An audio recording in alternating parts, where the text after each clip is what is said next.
El segundo tema es cuál es el futuro de la OEA y su función en Latinoamérica y el Caribe. Y entonces hay una cita como introducción. Si hay una decisión política de los gobiernos de modificarla y fortalecerla, la OEA, y si los pueblos no asumen como propia esta organización, la OEA morirá de inanición y desaparecerá literalmente, dejando paso a un nuevo multilateralismo de carácter regional que tendrá como fundamento el diálogo entre los diferentes bloques de países. Marco Vinicio Albuja Martínez, embajador de Ecuador ante la OEA. El tema entonces, la visión de futuro, lo desarrolla Carlos Sánchez Berzaín, abogado especializado en Derecho Constitucional y Derecho Internacional, ministro de Defensa Nacional en los gobiernos constitucionales del presidente Gonzalo Sánchez de Lozada, ministro de la Presidencia de la República en 2 ocasiones, 93-94 y 2002-2003, ministro de Estado de la República de Bolivia 5 veces, director del Inter-American Institute for Democracy y autor del libro La dictadura del siglo XXI en Bolivia. Carlos.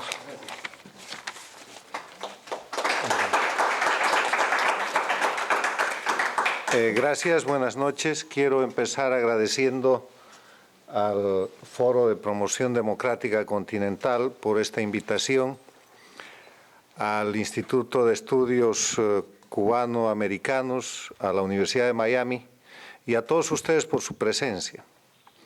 Se me pide que hable sobre la Organización de Estados Americanos y su futuro, obviamente en el contexto de la realidad que vivimos. Para eso, permítanme una introducción, a efecto de recordar simplemente que hay 2 cuestiones sobre las que vamos a trabajar como marco de referencia teórico. Primero, vamos a hablar de política. Y para hablar de política, la única manera de hablar seriamente de política es a través de la observación de la realidad objetiva. ¿Qué quiere decir esto? Que si queremos acercarnos a lo real en la política, si queremos ser serios en un análisis político, tenemos que ver la realidad como es, no como quisiéramos.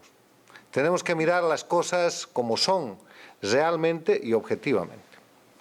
La segunda cuestión que quiero mencionar es que la Organización de Estados Americanos es un organismo internacional. Y los organismos internacionales están conformados por los estados. La Organización de Estados Americanos, a diferencia de las Naciones Unidas, es un organismo internacional donde los Estados miembros, hoy día 35, Cuba está excluida, tienen igualdad jurídica. En la OEA, todos los Estados tienen la misma importancia, el mismo voto, el mismo valor. Eso quiere decir igualdad jurídica. No importa el tamaño del territorio, la población, la capacidad económica, la riqueza, la pobreza que tenga el Estado o la ideología que tenga el gobierno de turno de ese Estado. En cambio, en la Organización de Naciones Unidas, los Estados tienen igualdad soberana, pero no igualdad jurídica.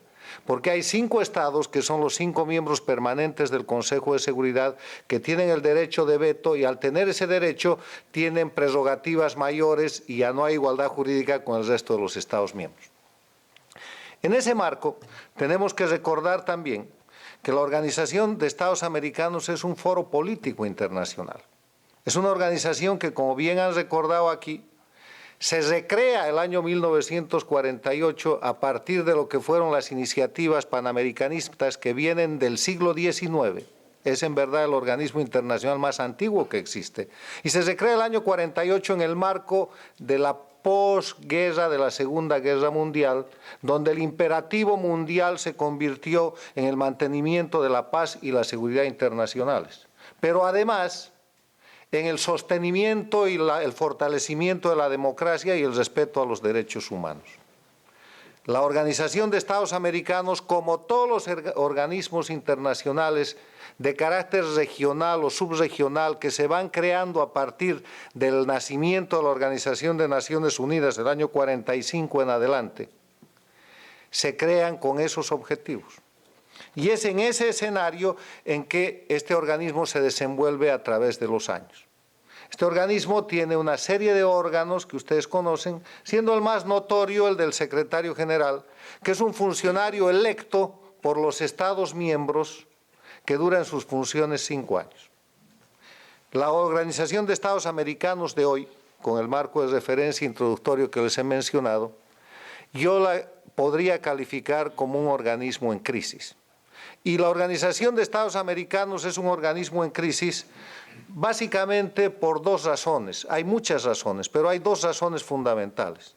La primera razón porque ha sido víctima de un ataque deliberado, de un ataque premeditado y preparado, de un bloque neocomunista que se llama socialismo del siglo XXI y que ha sido encabezado por el expresidente dictador Hugo Chávez de Venezuela en consorcio con la dictadura castrista cubana.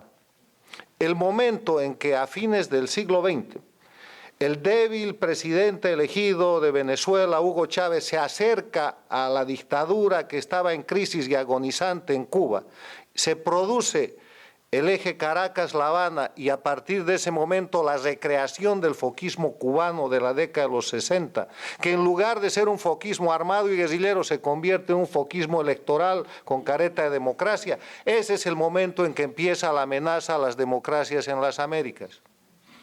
Y ese momento no es oportunamente detectado, reconocido, asimilado por las democracias del hemisferio.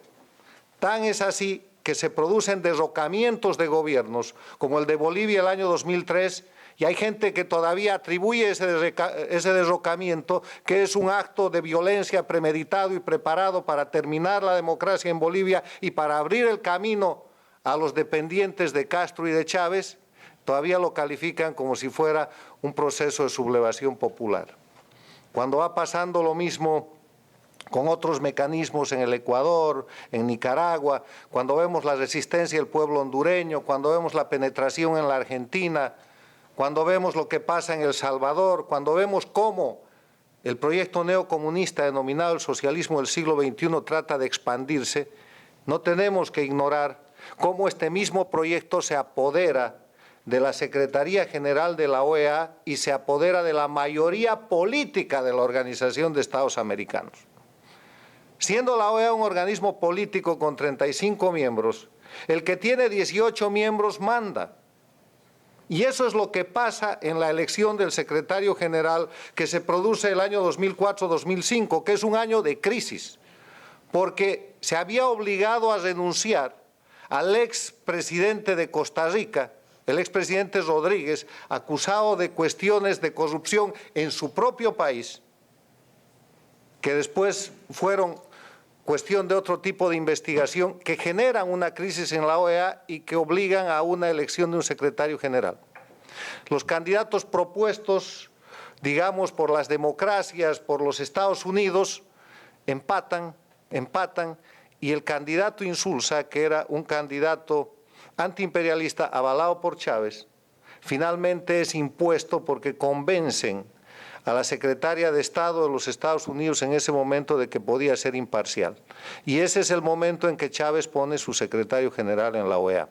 ¿Cómo lo hace? Muy sencillamente, había desarrollado una cifra crítica de votos de países ya alineados al denominado socialismo del siglo XXI. En ese momento Bolivia estaba votando en contra de Insulza porque es chileno, pero Chávez ya tenía el apoyo de los miembros del Petrocaribe, estaba regalando el petróleo venezolano a manos llenas para conseguir los 17 votos que le permitían empatar y finalmente terminó indirectamente convencer a través de aliados del momento para imponer su secretario general. El resto es historia, el resto es una historia de deterioro, de crisis y de vergüenza para la Organización de Estados Americanos, donde estamos viendo hoy día simplemente el reflejo de una mayoría de países que representan una posición no democrática. Por eso está en crisis la Organización de Estados Americanos. No quiere decir que no sirva. Los principios y los valores en que se funda esta organización son vitales no solamente para la sobrevivencia de la democracia, sino para la sobrevivencia de los pueblos, para el respeto de los derechos humanos, para el respeto de los principios que ilustran la convivencia pacífica y civilizada de las sociedades en nuestro tiempo. Entonces, lo que hay que admitir es que la OEA pasa por un proceso de crisis porque los operadores políticos que han conformado una mayoría de mano de un proyecto antidemocrático, liderado dentro de la OEA por el dictador Chávez y digitado desde afuera por la dictadura cubana, y que han consolidado una mayoría en base a la prebenda del petróleo venezolano, logrando controlar este organismo internacional y hacerlo dependiente o por lo menos neutralizarlo, lo que han logrado ellos es llevar adelante procesos por encima de los principios y valores de la organización que son de vigencia universal, lo que no quiere decir que esos principios y valores hayan dejado de existir. Hoy día, en la Organización de Estados Americanos, por esa situación política que les describo y que ustedes pueden constatar con la simple observación de la realidad objetiva, la OEA no cumple la preservación de la paz, no cumple la preservación y el respeto a la democracia, no cumple ni hace cumplir el respeto a los derechos humanos.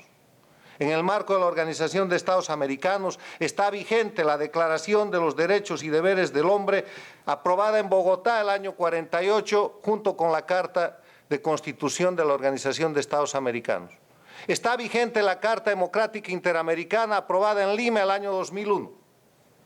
Y esa Carta Democrática Interamericana, para hablar de lo que tenemos que hablar, establece cuáles son los elementos esenciales de la democracia, que hay que repetirlos y hay que exponerlos al mundo y hay que reclamar por ellos. Los elementos esenciales de la democracia son 5. Si falta cualquiera de estos elementos, ya no hay democracia. Son el respeto a los derechos humanos y las libertades fundamentales, el acceso al poder y su ejercicio con sujeción al Estado de Derecho, la celebración de elecciones periódicas, libres, justas y basadas en el sufragio universal y secreto, el régimen plural de partidos y organizaciones políticas y la separación e independencia de los poderes públicos.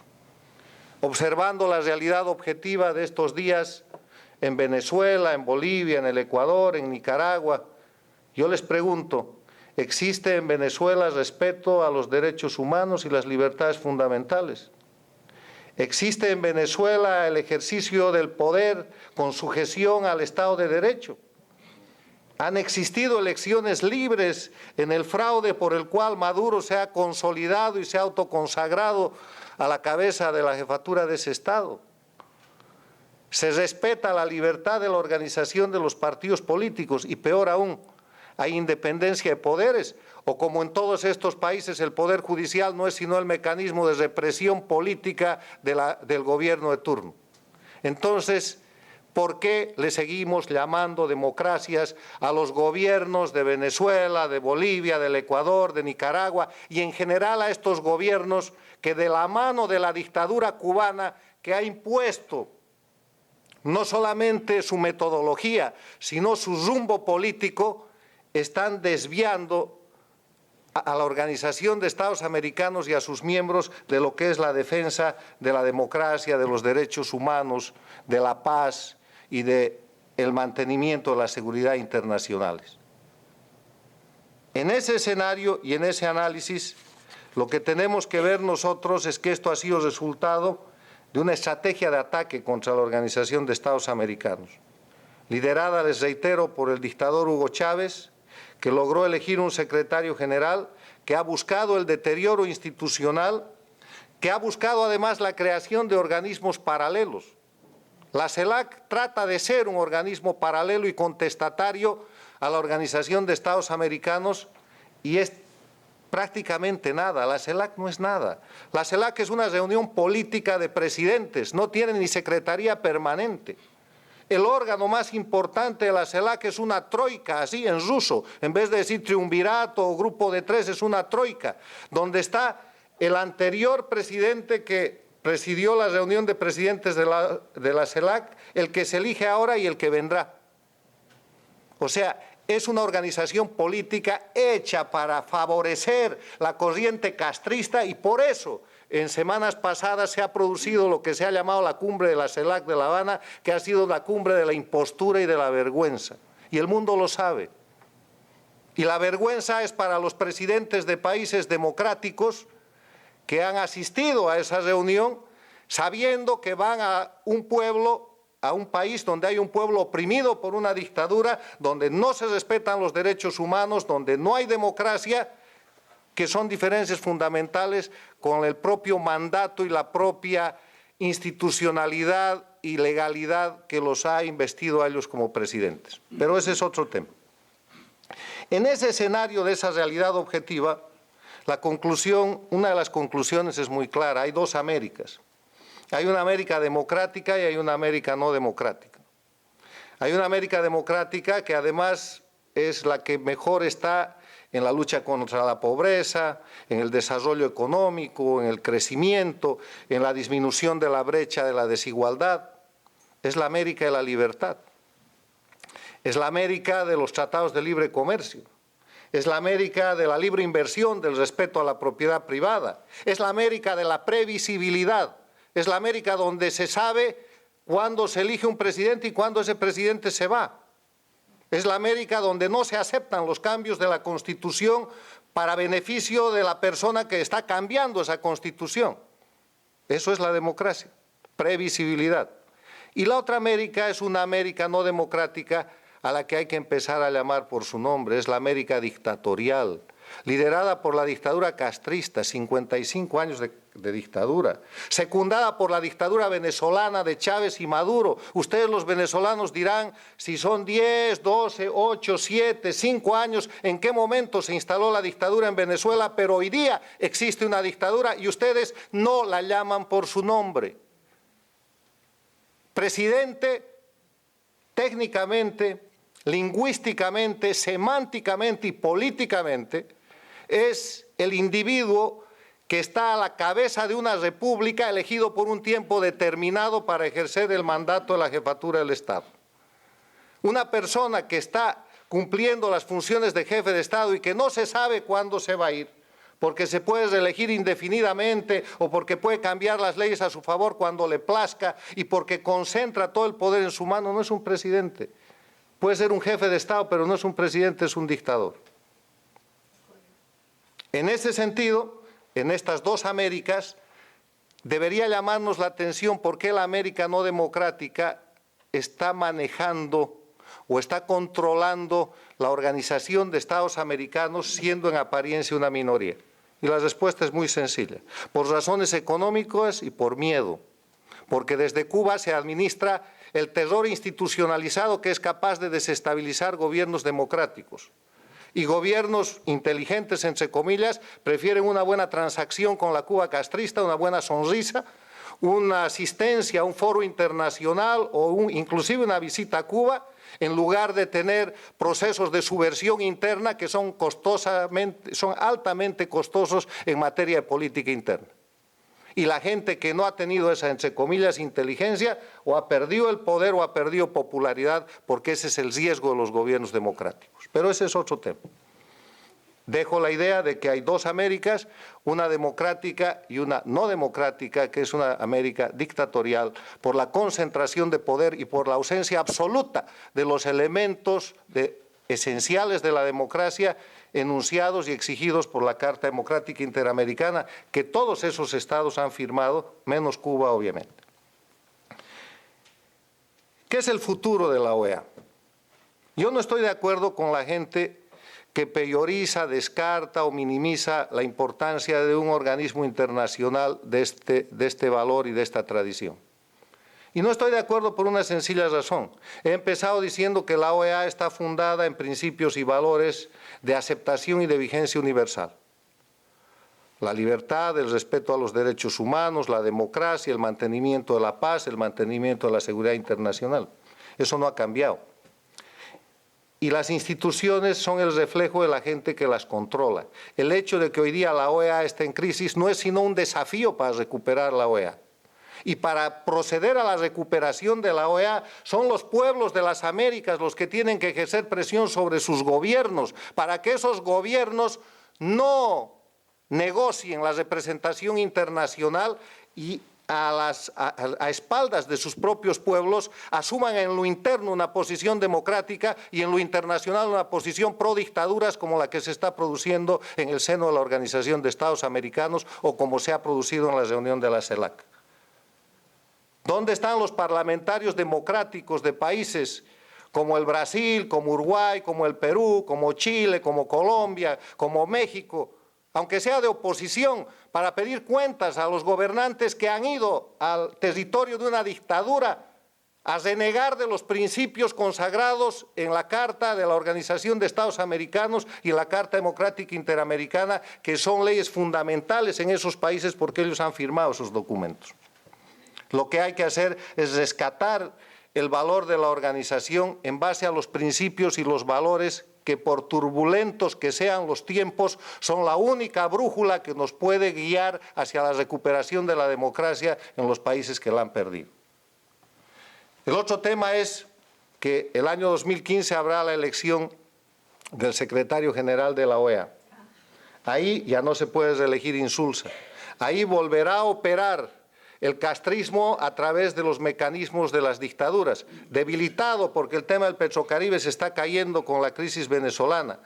Es la gran oportunidad para una recuperación institucional y para la búsqueda de un liderazgo serio en el marco de la OEA. Hay que estar advertidos de eso y hay que trabajar sobre eso, porque la opinión pública, la opinión que forman todos y cada uno de ustedes, es el principal y el instrumento final de defensa de estos principios y valores y de defensa de la democracia.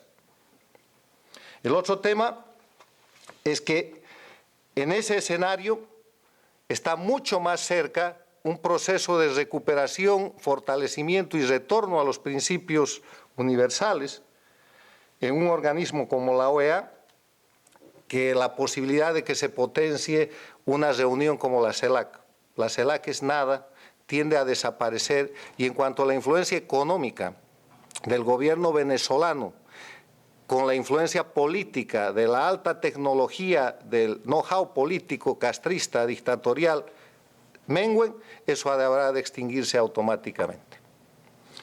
Quiero concluir esta breve charla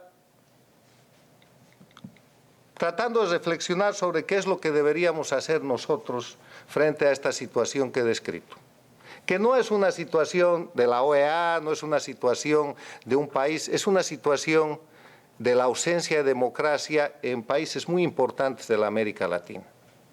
Yo propongo 6 cosas. Primero, reconocer en nuestros países, en Venezuela, en Bolivia, en Ecuador, en Nicaragua, que hemos perdido la democracia por malo o bueno que sea el momento económico. Ustedes han vivido en Venezuela un momento económico extraordinario hasta hace no mucho tiempo y todo estaba bien.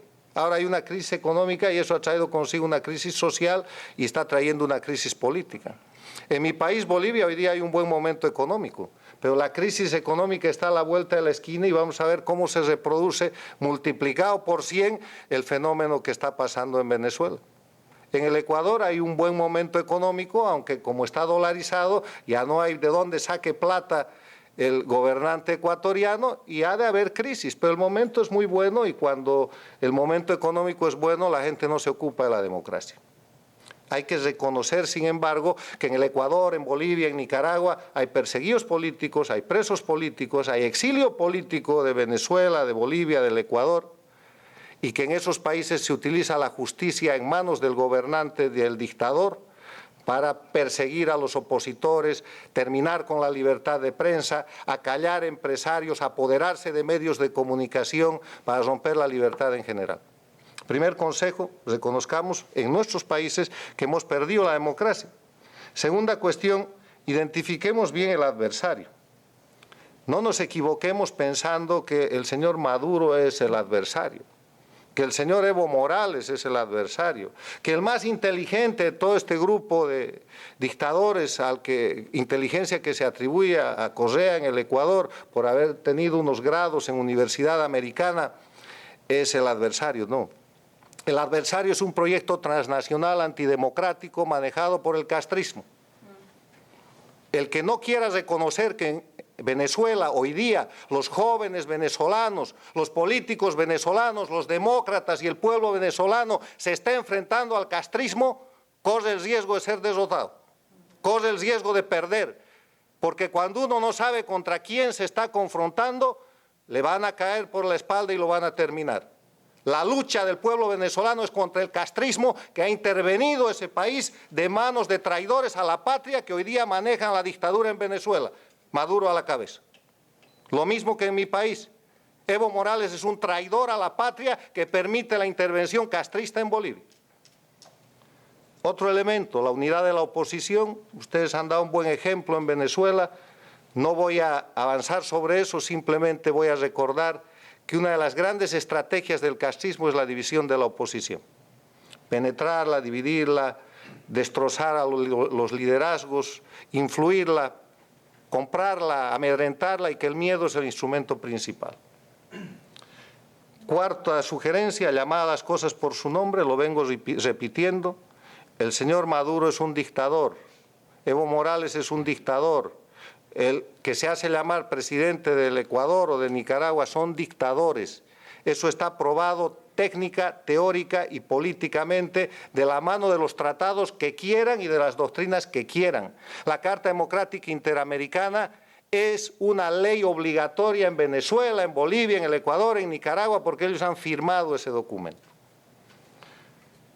Luego, recuperar la capacidad de denuncia y, finalmente, hay que buscar la solidaridad de las democracias del mundo. No hay que tener vergüenza de repetir cosas que al principio suenan chocantes. ¿Y por qué usted dice que Maduro o que Morales son dictadores si ellos han ganado unas elecciones? Porque elecciones no son democracia. Y cuando las elecciones son sucias y manipuladas, peor. Les dejo estas reflexiones y los invito a defender los principios y valores, porque les reitero, esa es la brújula que en la mayor de las tormentas nunca ha de fallar. Gracias.